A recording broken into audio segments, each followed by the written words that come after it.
Hello students, केसरिया competition class में आपका एक बार फिर से स्वागत है। और इस नए चैप्टर ग्रुप डी का सीरीज जो चल रहा है हम लोग का तैयारी अब अंतिम चरण में पहुंचा हुआ है। इसके लिए हम कुछ इम्पोर्टेंट टॉपिक्स जो है जिससे सवाल बार बार पूछने की संभावना बना हुआ रहता है, उससे कुछ सवाल हम लोग इन चैप्टरों को क्लियर करते हुए कुछ सवाल को भी हम लोग देखते चलें कि पूछता क्या है और किस तरीका से इससे चैप्टर से पूछता है, और जो कि बार बार क्वेश्चन पूछता है। तो चलिए आज नए चैप्टर में हम लेके आए हैं आपके लिए, वह है विषाणु, वायरस। ठीक है, अब ये वायरस जो होता है वह क्या होता है, वायरस की खोज किसने किया, तथा यह वायरस किस प्रकार से काम करता है, हमारे लिए कितना लाभदायक है, कितना हानिकारक है, इन सभी बातों की चर्चा करेंगे। वायरस कितने प्रकार के होते हैं तथा यह जीवित होते हैं या मृत होते हैं, इसमें सेल पाया जाता है या सेल नहीं पाया जाता है, इसे प्लांट किंगडम में रखेंगे या एनिमल किंगडम में रखेंगे, इन सभी की चर्चा हम लोग करेंगे आज के क्लास में। सबसे पहले चीज है कि वायरस की खोज तंबाकू पर मोज़ेक डिजीज के खोज करते समय सन 1892 ईस्वी में इवानोव्स्की के द्वारा किया गया था। इस विषाणु की खोज टोबैको मोज़ेक डिजीज रोग की खोज करते समय 1892 ईस्वी में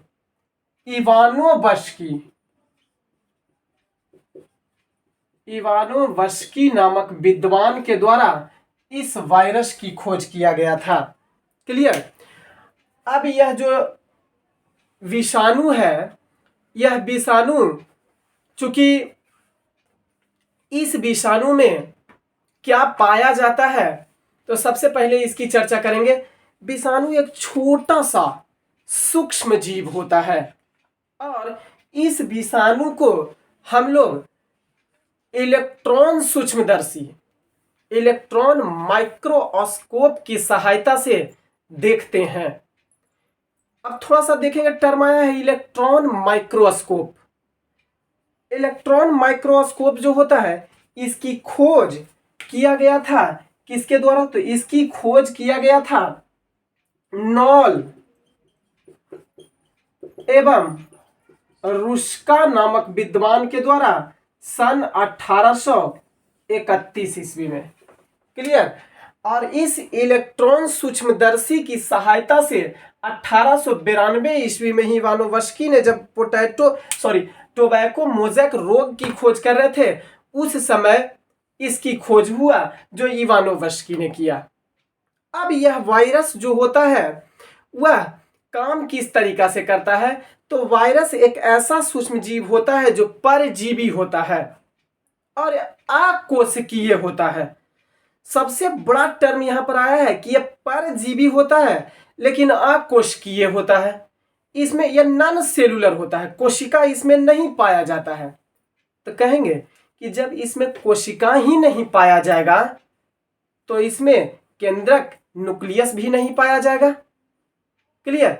अब ना तो यह यूकैरियोटिक होगा ना तो प्रोकैरियोटिक होगा, यह भी आप कह सकते हैं, क्योंकि यूकैरियोटिक का मतलब ही प्रोकैरियोटिक का मतलब होता है अविकसित कोशिका तो कम से कम पाया ही जाता है, एक कोशिका तो निश्चित पाया जाता है। प्रोकैरियोटिक का मतलब होता है विकसित कोशिका पाया जाता है, लेकिन यहां वायरस में कोशिका विहीन है। यह कोशिका, इसमें सेल है ही नहीं, नॉन सेलुलर ऑर्गेनिज्म है। तो यह वृद्धि कैसे करेगा, रिप्रोडक्शन कैसे करेगा, खुद अपना वृद्धि, अपने परिवार का वृद्धि कैसे करेगा, उसकी चर्चा भी हम लोग करेंगे कि कैसे करेगा, देखेंगे। तो यह परजीवी होता है, अति सूक्ष्म होता है, जिसको यह नॉल एवं रस्का के द्वारा बनाए हुए इलेक्ट्रॉन सूक्ष्मदर्शी की सहायता से इसको देखा जा सकता है। परजीवी होता है यानी दूसरे जीवों पर यह यांत्रिक अवलंबन के लिए निर्भर करता है। ठीक है, यांत्रिक अवलंबन यानी जीवित रहने के लिए, रिप्रोडक्शन की क्रिया करने के लिए दूसरे जीवों पर यह निर्भर कर रहता है। लेकिन रिप्रोडक्शन की क्रिया जो यह करता है ना, क्योंकि इसमें खुद का सेल तो है नहीं, तो सेल डिवीजन भी नहीं होगा, और सेल डिवीजन नहीं होगा तो रिप्रोडक्शन की क्रिया नहीं होगा। तो कहेंगे कि इसमें क्या न्यूक्लियो प्रोटीन पाया जाता है? तो हाँ, न्यूक्लियो प्रोटीन इसमें पाया जाता है, और यह न्यूक्लिक एसिड का एक प्रोटीन का आवरण होता है। यह न्यूक्लिक एसिड के प्रोटीन का एक आवरण होता है। क्लियर? प्रोटीन का एक आवरण होता है। समझ में आ गया? अब यह प्रोटीन का जब आवरण होता है वो भी न्यूक्लिक एसिड का, तो आप कहिएगा कि ये बताइए सर कि जब आपने कहा कि इसमें किसी भी प्रकार का सेल नहीं होता है तो न्यूक्लिक एसिड कहाँ से आ गया? न्यूक्लिक एसिड कहाँ से आ गया? क्योंकि यह न्यूक्लिक एसिड तो सेल के न्यूक्लियस में पाया जाता है। तो हमने आपसे यह भी कहा न्यूक्लिक एसिड का एक प्रोटीन का आवरण होता है यह विषाणु। न्यूक्लिक एसिड के प्रोटीन का आवरण होता है यह विषाणु। इसका मतलब है कि जब हम लोग प्रोटीन के निर्माण को कल पढ़ रहे थे तो हम क्या कहे थे कि न्यूक्लिक एसिड जो होता है वह दो प्रकार का होता है, एक डीएनए होता है और दूसरा आरएनए होता है। क्लियर? अब डीएनए एवं आरएनए न्यूक्लिक एसिड होता है, तो यह डीएनए एवं आरएनए से क्या प्रोटीन का निर्माण हो रहा था? कहिएगा हाँ सर हो रहा था। डीएनए बना रहा था आरएनए, हालांकि डीएनए को भी बना रहा था, जिसे हम लोग क्या नाम दिए थे? रिप्लिकेशन नाम दिए थे, या इसी को डुप्लीकेशन कहा जाता है। डुप्लीकेट बनाता है जो डीएनए से डीएनए बनाता है। लेकिन जब डीएनए से आरएनए बना रहा था तो इसे क्या कहे थे हम? कल ही चर्चा किए थे इसका कि इसे क्या कहा जाता है? ट्रांसक्रिप्शन कहा जाता है। और जब यह आरएनए से हम लोग प्रोटीन बना रहे थे, आरएनए से प्रोटीन का निर्माण हो रहा था, जिसमें आरएनए तीन प्रकार का बताए थे, एमआरएनए, टीआरएनए और आरएनए के रूप में बताए थे। एमआरएनए मैसेंजर आरएनए होता है जो प्रोटीन को मैसेज करने का, एमिनो एसिड जैसी शरीर में आता है 10 एमिनो एसिड बाहर वाला, तो उसको यह लेने का काम करता है, उसको स्टोरेज रख लेता है और यह टीआरएनए को ट्रांसफर कर देता है। टीआरएनए ले जाके आरआरएनए को, राइबोसोमल आरएनए को यह ट्रांसफर कर देता है। राइबोसोम का काम होता है प्रोटीन का संश्लेषण करना। क्लियर? तो डीएनए और आरएनए न्यूक्लिक एसिड है, और आरएनए से जब प्रोटीन बना रहे थे तो इसी को ट्रांसलेशन कह रहे थे।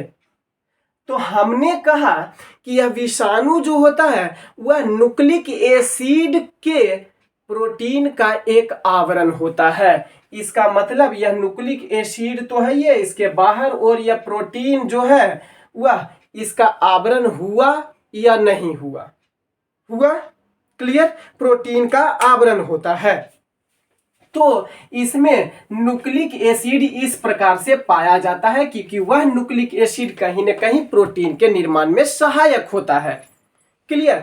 तो यह न्यूक्लिक एसिड के प्रोटीन का एक आवरण कहा जाता है इसे।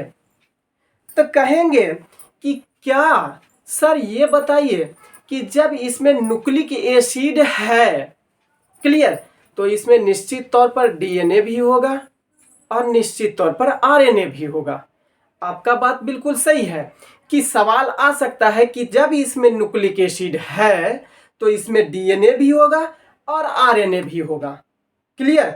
अब इस आधार पर विषाणु जो है उसको कुल 3 भाग में बांट दिया जाता है। पहले पार्ट को कहा जाता है, जो विषाणु होता है उसको कहते हैं हम लोग पादप विषाणु। पादप विषाणु यानी प्लांट वायरस। प्लांट वायरस जिसे कहा जाता है, यह प्लांट वायरस जो होता है इसका टीएमवी एक उदाहरण होता है। टोबैको मोज़ेक वायरस इसका एग्जाम्पल होता है। और यह प्लांट वायरस जो होता है इसमें डीएनए न्यूक्लिक एसिड ना पाया जाके, डीएनए न्यूक्लिक एसिड प्रोटीन का आवरण ना पाया जाके इसमें आरएनए एकल बॉन्ड के रूप में पाया जाता है। प्लांट विषाणु में जो आरएनए होता है वह आरएनए पाया जाता है, और आरएनए जानते हैं कि एकल बॉन्ड का बना हुआ होता है। अतः एकल बॉन्ड आरएनए का बना हुआ विषाणु पादप विषाणु होता है। दूसरा आता है, वह आता है एनिमल वायरस। एनिमल वायरस यानी कि जंतु विषाणु,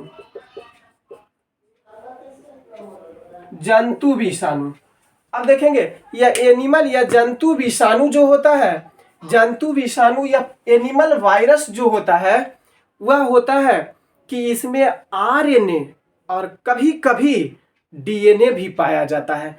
आरएनए भी पाया जाता है और कभी कभी डीएनए भी पाया जाता है, यानी दोनों प्रकार के न्यूक्लिक एसिड के प्रोटीन का आवरण पाया जाता है। डीएनए भी और कभी आरएनए, पहले आरएनए सिंगल बॉन्ड के रूप में और कभी कभी डीएनए के रूप में भी न्यूक्लिक एसिड के प्रोटीन का आवरण पाया जाता है।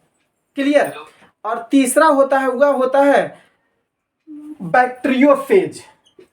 तीसरा जो होता है वह बैक्टीरियोफेज होता है। बैक्टीरियोफेज का मतलब होता है जीवाणु भोजी। बैक्टीरियोफेज यानी जीवाणु भोजी वायरस जिसे कहा जाता है। अब यह बैक्टीरियोफेज क्या होता है? तो यह एक ऐसा फेज वायरस का होता है जो जीवाणु पर चला जाता है। अब बेचारा जीवाणु का गलती ये है कि जीवाणु इसको अपना अंग मान लेता है, जीवाणु इसको अपना परिवार मान लेता है, इसको जगह दे देता है। क्यों? क्योंकि यह अपने आनुवांशिकी को, अपने न्यूक्लियो प्रोटीन को यह उस पर ट्रांसफर करना शुरू कर देता है, भेजना शुरू कर देता है, जिसके कारण से जीवाणु को ऐसा लगता है कि चलो भाई आ गया हमारा परिवार का कोई एक सदस्य, और उसको अपने घर में, अपने शरीर में जगह दे देता है। अब जगह देने का मतलब क्या होता है कि कुछ समय के बाद पूरे के पूरा जीवाणु के आवरण से यह घेर लेता है, विषाणुओं के आवरण ऊपर चढ़ जाता है और जीवाणु का भक्षण कर जाता है, जीवाणु का भक्षण कर जाता है। तो वो ऐसा विषाणु जो जीवाणुओं को भक्षण कर जाता है, सिर्फ जीवाणु का गलती इतना ही है कि वह समझ बैठता है कि हमारा ही यह परिवार है और उसको जगह दे देता है, यह चारों तरफ से घेर लेता है और बाद में जाके यह जीवाणुओं को ही मार के खा जाता है।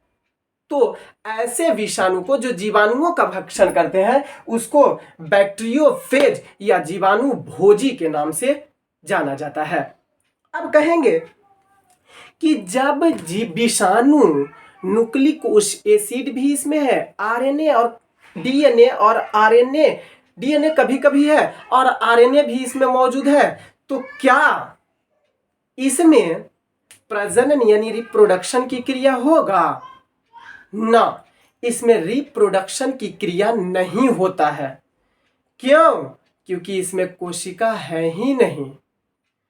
जैसे ही यह रिप्रोडक्शन की क्रिया ही नहीं करेगा क्योंकि इसमें कोशिका नहीं है, सेल है ही नहीं, तो सेल डिवीजन कहां से होगा? अतः प्रजनन की क्रिया भी नहीं करेगा। तो यह प्रजनन की क्रिया जो करता है, प्रजनन की क्रिया करने के लिए दूसरे जीवों पर, जीवित जीव पर, दूसरे जीवित जीव पर यह चला जाता है। और जैसे ही इसको जीवित जीव मिलता है और उसमें यह चला जाता है तो यह द्विगुणित जनन करना शुरू कर देता है, यानी मल्टीप्लिकेशन विधि के द्वारा, जिसे द्विगुणित जनन यानी मल्टीप्लिकेशन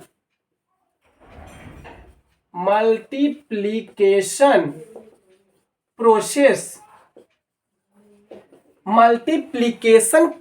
द्विगुणित जनन के माध्यम से यह जीवित जीव में पहुंचकर और खुद वृद्धि करना शुरू कर देता है, टूटता है और टूट टूट के उस पर पूरी तरीका से छा जाता है, इस तरीका से अपना वृद्धि कर जाता है। क्लियर। तो क्वेश्चन पूछेगा कि विषाणु अपना जनन या अपना वृद्धि किस प्रोसेस से करते हैं। तो जैसे ही यह जीवित जीव में पहुंचेगा तो जीवित जीव में मल्टीप्लिकेशन प्रोसेस द्विगुणित विधि के माध्यम से यह प्रजनन करना शुरू कर देता है और वृद्धि कर जाता है।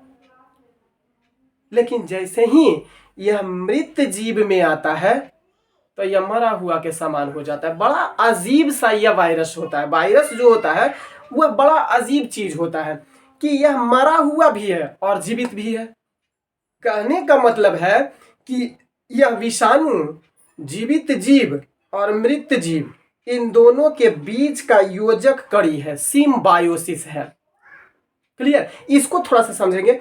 जीवित जीव और मृत जीव दोनों के बीच का योजक कड़ी होता है यह वायरस।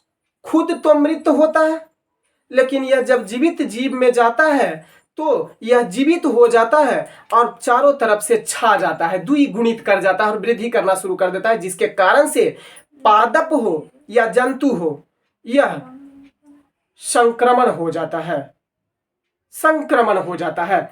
अतः पूरी तरीका से कह सकते हैं कि उसको अपने यह वायरस खुद उसको प्रभावित कर देता है और उसको संक्रमित कर देता है।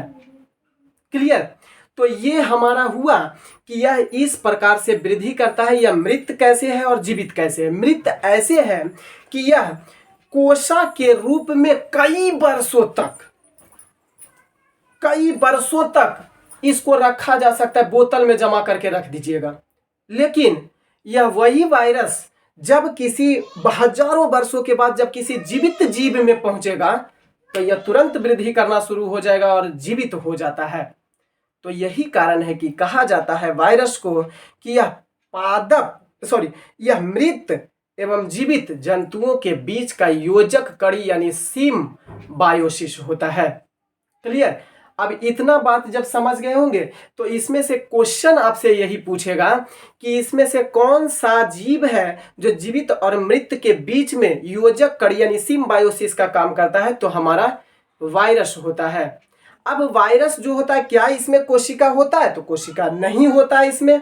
क्या प्रजनन की क्रिया करता है? तो प्रजनन की क्रिया करता है लेकिन केवल जीवित जीव में ही परजीवी होता है और यह दूसरे जीवित जीवों पर जब पहुंचेगा तभी यह मल्टीप्लिकेशन प्रोसेस द्विगुणित जनन के माध्यम से यह रिप्रोडक्शन की क्रिया करता है। फिर क्वेश्चन पूछेगा कि क्या विषाणु में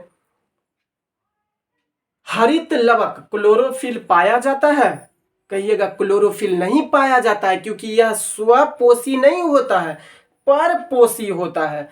यांत्रिक अवलंबन के लिए यह दूसरे पर निर्भर कर रहा है तो यह परपोषी होता है। अतः इसमें प्रकाश संश्लेषण की क्रिया नहीं होगी क्योंकि क्लोरोफिल इसमें नहीं पाया जाता है। जब यह किसी दूसरे जीव पर जाता है तो उसी से भोजन ग्रहण करता है और उसी पर यह जीवित रहता है और वृद्धि भी कर जाता है। फिर पूछेगा बैक्टीरियोफेज क्या होता है? तो ऐसा स्थिति वायरस का जब यह बैक्टीरिया पर पहुंच के बैक्टीरिया के चारों ओर से कवरिंग कर लेता है और उसको प्रभावित करने लग जाता है, प्रभावित करके उसी का भक्षण कर जाता है, उसी स्टेज को बैक्टीरियोफेज कहा जाता है। और बैक्टीरियोफेज अवस्था जो होता है उस अवस्था में बैक्टीरियोफेज अवस्था में होता क्या है कि यह भक्षण तो कर ही जाता है और भक्षण करके उसको समाप्त कर देता है।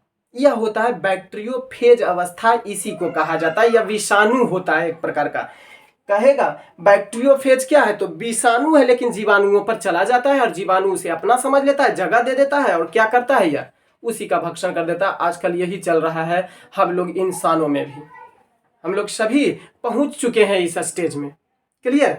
अब देखते हैं थोड़ा सा यह वायरस यानी विषाणु जो है उसका आकार इसका 20 नैनोमीटर से लेकर 300 नैनोमीटर के बीच इसका आकार पाया जाता है जनरली वायरस का।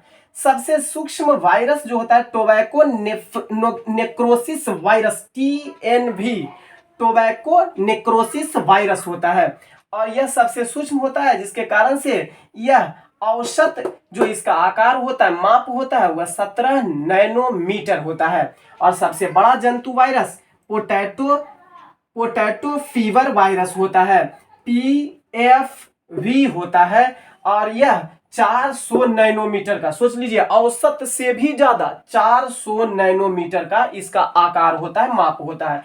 जीवाणु भोजी यानी ये जो बैक्टीरियोफेज होता है, जीवाणु भोजी टेडपॉल नुमा संरचना का बना हुआ होता है। कभी कभी सवाल ये भी पूछने की संभावना रहती है कि जीवाणु भोजी का आकार कैसा होता है, तो टेडपॉल नुमा संरचना का यह पाया जाता है।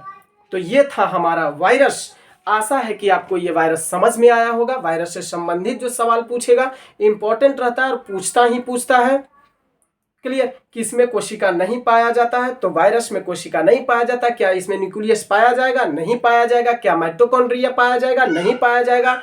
क्या इसमें राइबोसोम पाया जाएगा? नहीं पाया जाएगा, क्योंकि इसमें सेल ही नहीं पाया गया है और ये सभी सेल ऑर्गेनेल्स होते हैं, तो इसमें किसी भी प्रकार का सेल ऑर्गेनेल्स नहीं पाया जाता है। ये हमारा था वायरस। शेष जब अगला क्लास किसी चीज का चर्चा करेंगे हम लोग, तो किसी और नए चैप्टर के साथ आएंगे जिससे बार बार सवाल पूछने की संभावना बनी हुई रहती है, और साइंस का ये सब इंपॉर्टेंट चैप्टर में से आता है। क्लियर?